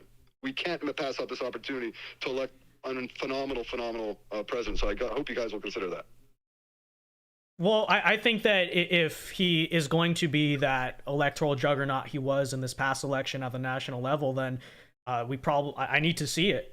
I need to see it. I'm not impressed by the way his presidential campaign's been run so far, and maybe he miraculously. I did want to address that quickly. And a lot of the stuff that Ryan says, I think he's overstating it, but it's not wrong. It's just maybe overstated. There's a difference between wrong and overstated. But I mean, he's facing, and he has to find a way to overcome it, just like he did in Florida. He's facing a confluence of the DOJ being the biggest in-kind contributor to the Trump campaign in the history of campaigns, unintentionally or intentionally, right? By all these indictments. Yeah. A massive thing. Obviously, the Trump machine and Trump Inc., and there is an Inc. around Trump that's built up over the years, sort of like conservatism Inc., right? And then, of course, the typical liberal media, which is walking us into a trap that's so obvious to anybody who's a political animal and who's followed politics. It's so obvious they're walking us into a trap. Just like the Dems back Trump. Yeah, they want so desperately to face Trump. They think, maybe they're wrong to think so, but they think they have him exactly where they want him, right? Which is why everyone's saying that those two need to debate. Like, then the nation can see it's so frustrating. It's so frustrating. Much better DeSantis is. If they did the same thing, Ryan knows. I would like to see a debate. But realistically, I don't know if that would go the way you guys think. I think. By the way, if it didn't go the way we think, then he doesn't deserve to win the presidency. That's fine. Sure. He deserves it if he performs. Yeah, if he caves after being called meatball 100 times by Trump, I mean then he's not who I thought he was. I think if Donald Trump. I think he will. I think if Donald Trump was trapped in a room, metaphorically speaking, with Ron DeSantis for 90 minutes, just one-on-one, it would be very, very difficult for Donald Trump. Very difficult. I think you grossly overestimate his. Donald Trump will probably just pull out some cheap insults, but when you see DeSantis in a substance, people's mindset would change. If there's no other candidates to run interference for him, which is what he relies on, right? A lot of on the big debates last time, people were talking over each other, and then Trump goes in with a quick, insulting, funny one-liner, and that brings the house down, right? In a one-on-one, it's not impossible to do that, but it's harder to do that because the guy can follow up, be like, okay, I'm a meatball, so what? You fucking shut down the country for the first time in decades. You fucking failed in the biggest riots we've had since 1960, right? Et cetera, et cetera. Mm-hmm. Anyway, yeah, I think it's just so obvious who our better candidate is. But it's also offensive to Italian Americans to use that pejorative, guys. Exactly. I'm deeply insulted on his behalf. I'm a quarter. I let it slide. Well, I gave him the pass. There's 174 days for people who do like DeSantis, like Ryan and I do.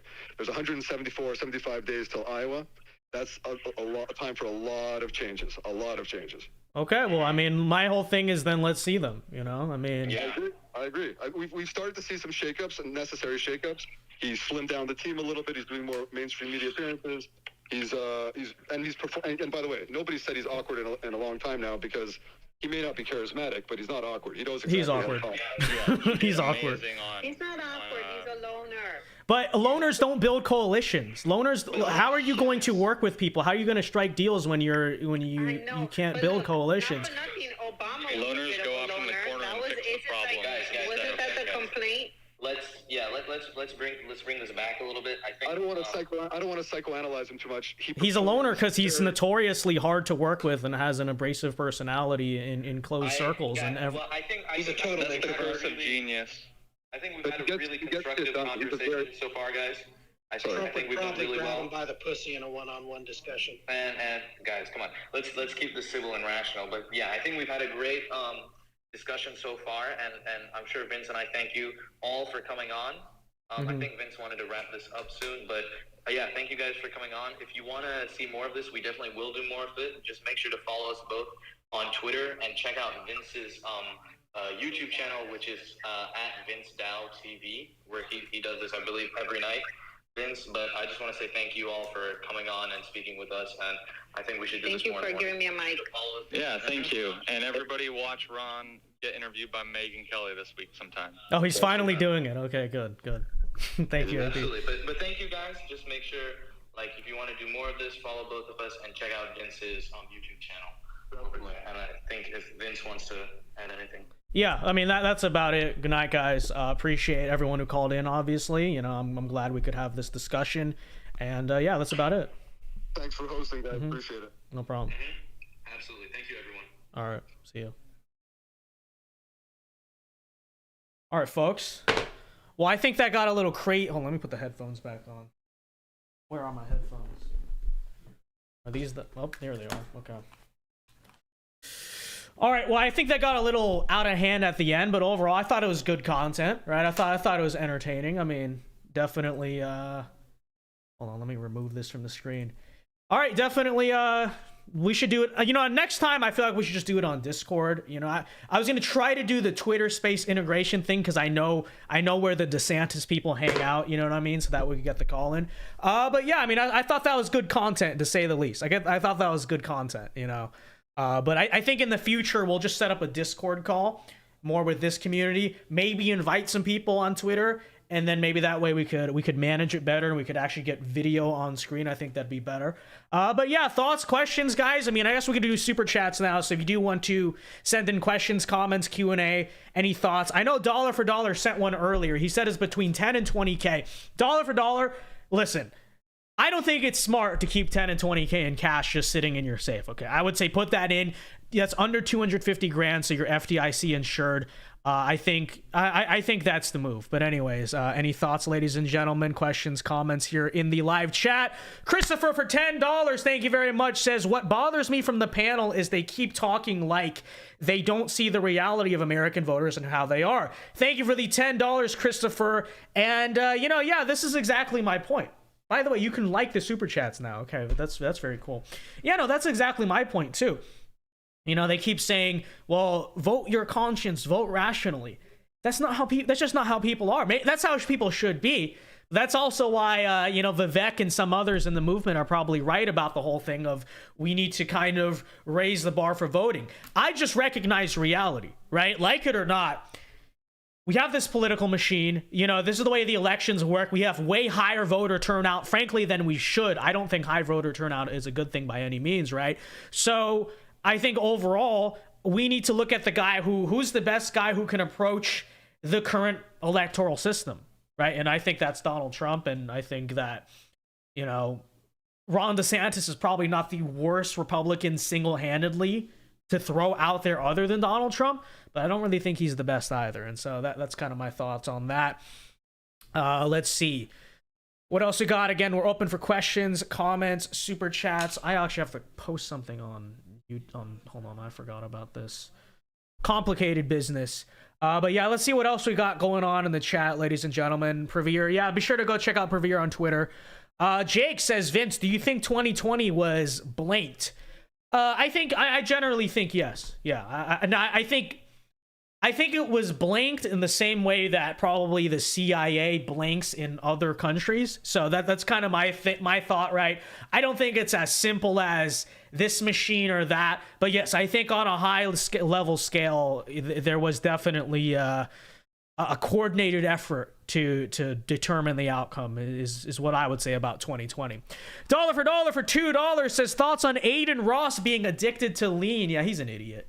Guy's just an idiot, dude. You had Andrew Tate spent so many months rehabbing his life and actually turning him into a slightly more productive individual, and then he just goes on lean. He literally gets addicted to liquid heroin. Freaking Aiden. I mean, at least he's off of it now. But I think that Aiden is an architect of bad decisions, and it just seemingly every time that he, starts doing good, he screws it up again. So I don't know. I don't know if there is hope for that boy, but obviously I hope overall, he can turn around his life, but we'll see. I have no idea, man. Thank you for the $2, dollar for dollar. And Jake Edwards says, do you see Reagan as a good president, Vince? I see him as a good president, but I don't see him as the hero of conservatism, at least in the modern day, right? So I've gone back and forth on this. When I was a very young conservative, I was like, Reagan, we love Reagan, Bush. I had a Reagan Bush 84 sweater. I used to have one. And I used to think he was the best thing ever. And then as I guess you mature politically, I started to realize, well, he did good things, but he also laid into foundation a lot of the things that kind of screwed us over in the modern day, right? Amnesty. That amnesty bill is a big reason why California is a blue state now. California used to be a red state, so that screwed us over. He laid in the groundwork for stuff like NAFTA that, kind of obviously led to the era of globalism. Reagan has a big contributing factor in that. And so I had a period where I was absolutely anti-Reagan, but then I guess I kind of balance it out now and think that overall, in the 1980s, he was a necessary force. Whether you look at it, he revived conservatism after 2 decades of being virtually non-existent in the country, right? And kind of led this American revival for a decade. And obviously, he improved the economy. He did good stuff. But I think he's a flawed hero, right? As much as he was necessary and probably the best option back then. And I think it was good that he won in 1980 and not someone like George Bush, because he started the kind of revival culturally of conservatism, which I think is very important. At the same time, I think conservatives should recognize his flaws. Oh, Second Amendment, right? That's another big thing. I think conservatives should recognize his flaws and kind of say overall, okay, look, he was good for the time, but he also did things that he shouldn't have done that we should recognize now. And overall, I don't think that Reagan should be the ideological model for what it means to be a conservative today, right? Because Reagan, he was president during the Cold War. It was a totally different world, a totally different geopolitical, like everything was totally different, right? So, and I think some of his ideas reflect that. Now, what you saw especially after, and this is what Mike Pence does to this day, this is what H.W. Bush it did back then, is they take the Reagan doctrine about Cold Warriorness, which is, I actually support, right? I think during the Cold War, we should have been standing up in many ways to the spread of communism. I think that's practical domino theory or whatever. They took that to mean we need to have this global empire for democracy and New World Order and all that stuff, right? Whereas the Reagan policy and the kind of conservative Cold War thing was, look, we're not looking to force anything on the rest of the world or take over the world for American democracy. We just want to stop communism dead in its tracks. I think that's noble, but I think that's been misinterpreted nowadays to basically mean, we need to spread democracy around the world. But I don't know if that's Reagan's fault. I'd argue that's more so H.W. Bush's fault. And that's the argument at least Pat Buchanan made. And so that's why I sort of have a mixed opinion on this, right? I think I don't nowadays. I used to be a lot more anti-Reagan than I was when I was younger. And now I kind of realize the nuance on both sides. So really, I think Reagan was an overall positive force for his time, but he left a lot to be desired. And just overall, generally speaking, in 2023, he shouldn't be the guy we look to in terms of the guy to bring us back. Because I think it's a different country, it's a different world, and the appeal to Reagan thing is frankly a little dated. So that's my overall take on Reagan. Dollar for $2. Thank you very much. Says, do you think cussing is bad? I mean, I'm not a moralist on it. I'll be honest. I cuss more than I should in regular life. But I think in general, I don't think cussing is good, right? That's my principal take on it. So, it's one thing, if you're completely angry, there are contexts in which it's like, okay, we understand, right? But I think this sort of excessive, constant vulgarity of, like, you listen to Hunter Avallone speak, any political debate, he can't stop cussing every 2 seconds. I think there's something about that is leftist, right? I think there's something about the degradation of language that is kind of part of the left-wing cultural degradation of everything else, right? So I'm not a moralist on cussing. I'm not here to, like, you cuss, but I generally think that you shouldn't just excessively do it.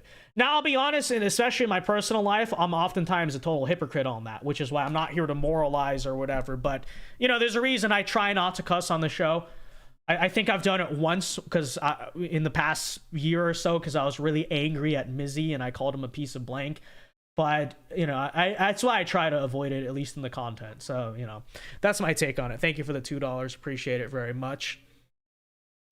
And, you know, there's just something you hear leftists speak, and this is one of the big things that actually kind of woke me up on it, is you listen to someone like Hunter Avallone speak, and he can't stop dropping F-bombs every 2 seconds, and there's something about it that's just uncivilized and vulgar and just kind of gross, right? So, you know, like I said, not here to moralize or whatever about it, but I think there's something to be said about being able to use language impactfully without just saying, you know, just cussing every 2 seconds. That's kind of my take on it. So, you know, like I said, I'm not going to be a moralist about it. So don't find a video of me cussing somewhere and say, you cussed.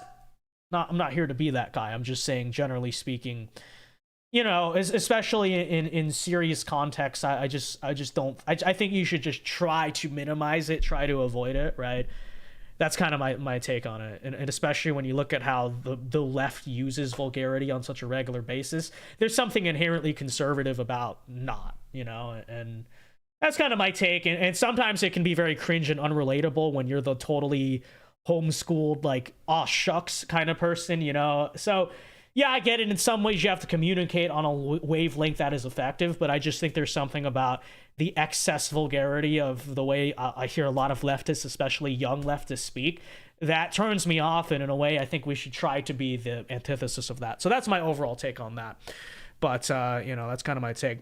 Christopher for $10, thank you very much, says, I don't understand why DeSantis fans keep ignoring Trump's economic boom 2017 to 2019. Actually, wages increased, immigration was cut in half, and getting rid of NAFTA was huge. It is disingenuous. Thank you for the $10, Christopher. And yeah, I mean, you know, we can get into this very nerdy debate about the Federal Reserve or cutting spending, and it's like, okay, I get it, and I don't disagree with that stuff. I think we need to rein in all of that stuff, but I mean, it's like, what are you gonna do? Realistically, what are you gonna do? It should happen, it just doesn't, you know? At least Donald Trump wasn't the guy, unlike a lot of other Republicans, he was never the guy who came along and really made it a central thing that he was gonna promise that. But materially speaking, the economy was really good under Trump, you know? And yeah, maybe that was a bubble that was bound to burst. That's kind of how it always is, right?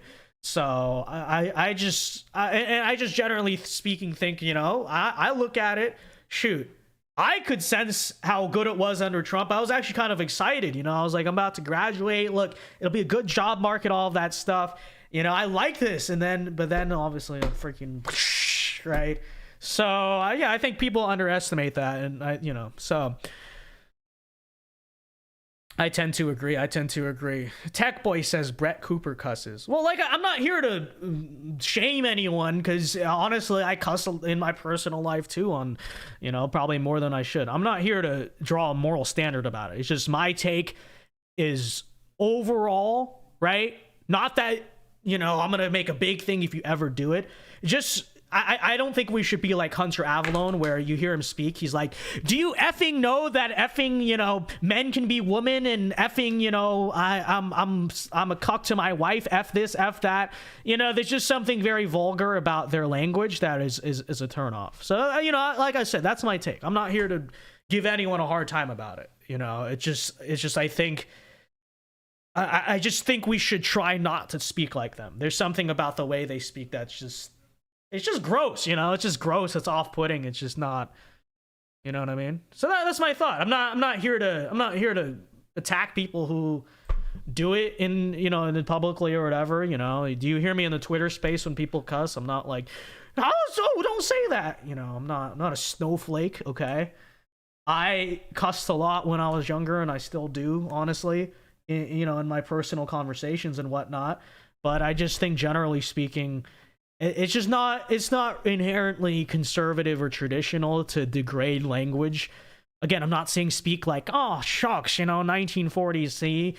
I'm just saying, generally speaking, you know, you should just try to be deliberate with your words. You know what I mean? And I think there's something conservative about that. You know, that's all my take is on it.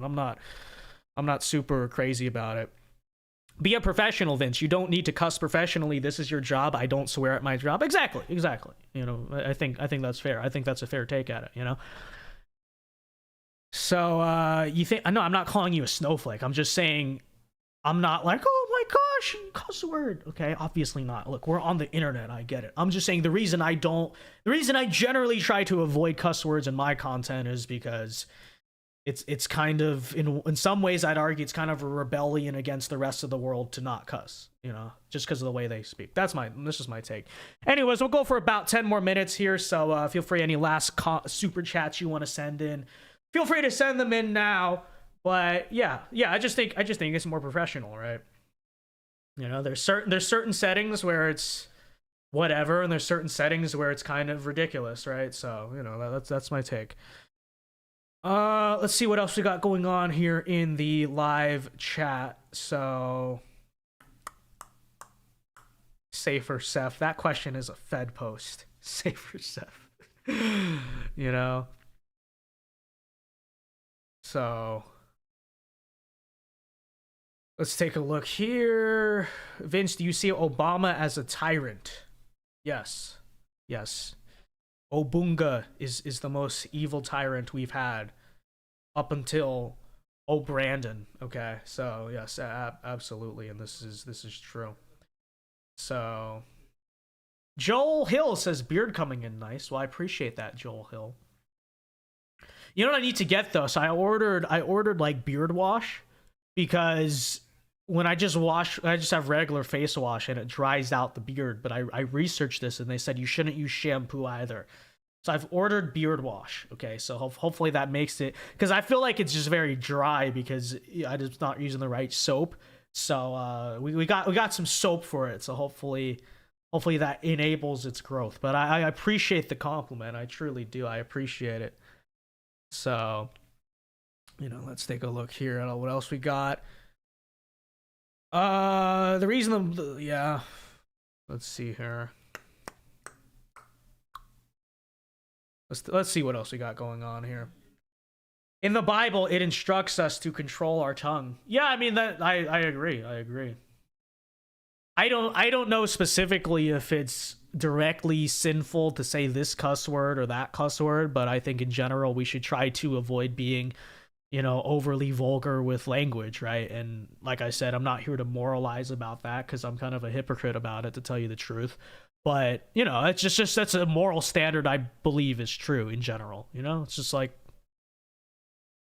not here to give anyone a hard time about it. It's just dollar for $2 says, can you watch Aiden, Tate, and Neon on stream? Thank you for the $2. Okay, next members block. Next members block. If you would like us to, then we can.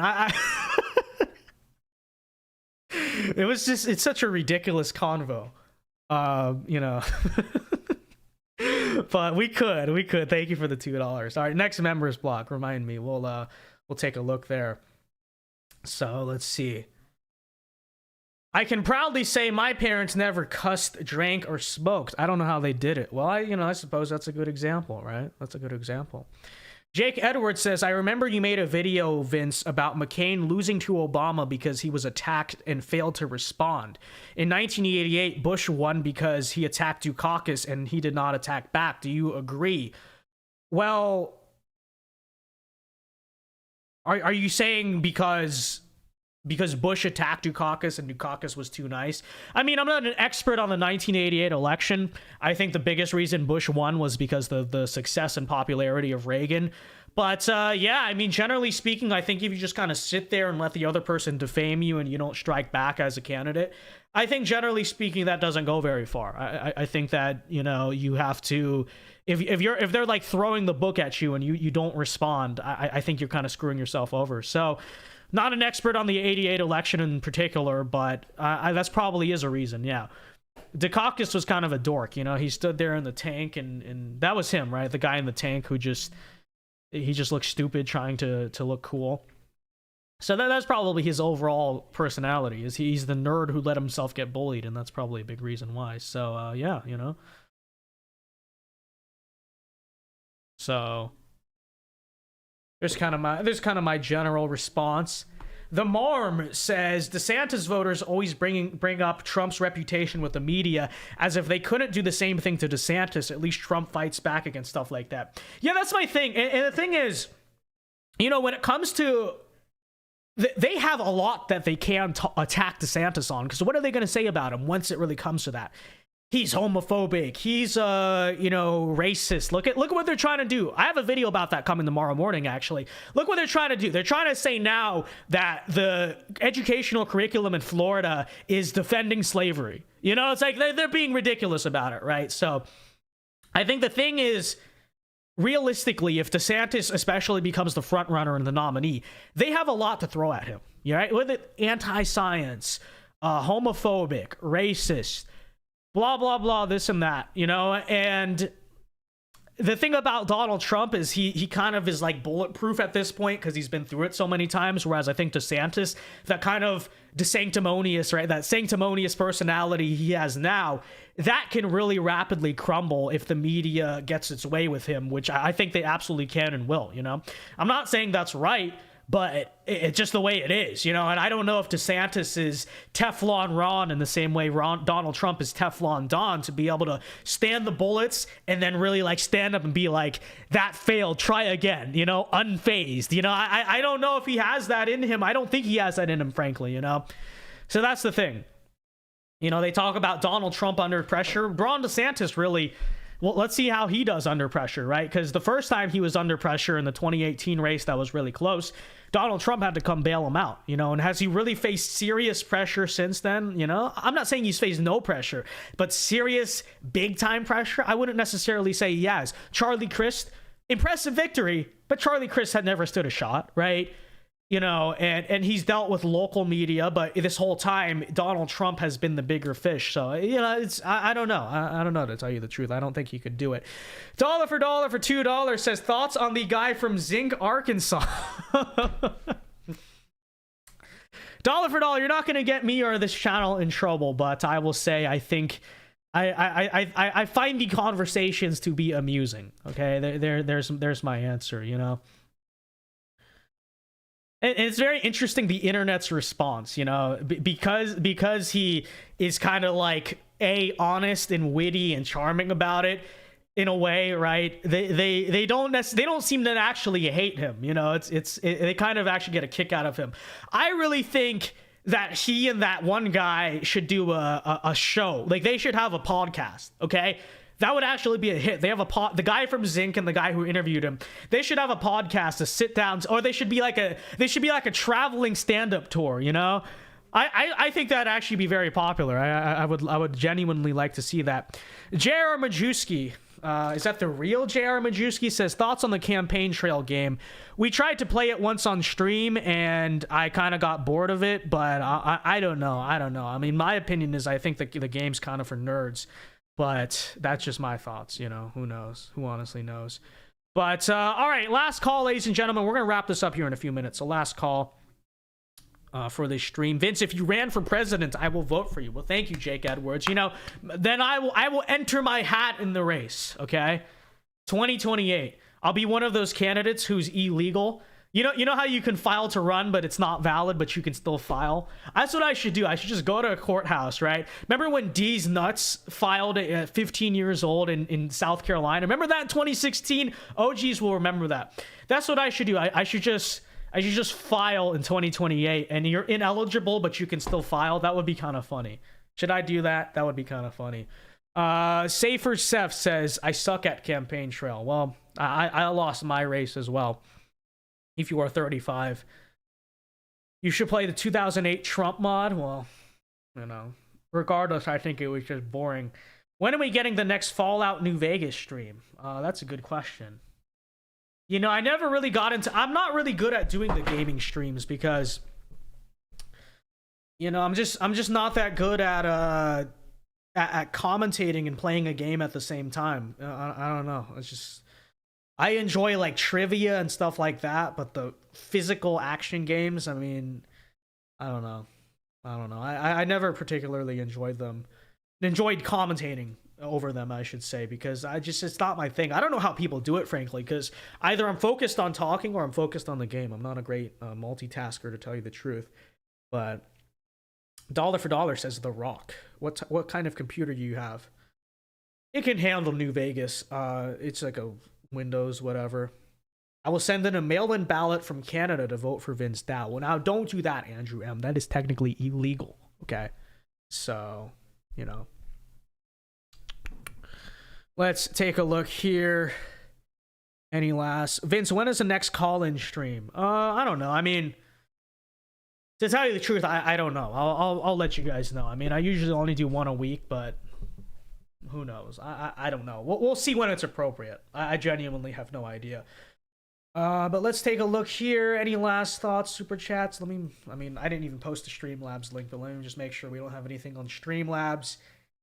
And if we do not, I'll probably wrap it up here. All right, folks. Well, with that said, ladies and gentlemen, if we've got nothing else, let me make sure. Did I miss any of these?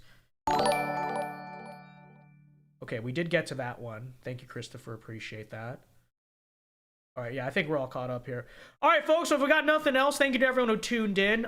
We will return tomorrow night. Probably do a more normal show tomorrow night. Okay, all right. Thank you, super chats. Thank you. Okay. All right. Well, we were to wrap it up here. Be sure to leave a like on the stream before you go, and we'll probably return tomorrow night, like I said, with a more normal show. So, yeah. With that said, ladies and gentlemen, be sure to join us 8 p.m. Eastern time tomorrow night and every night of the week normally. And yeah, until next time, folks. Alpha moves only. Everyone have a very good night. God bless and peace.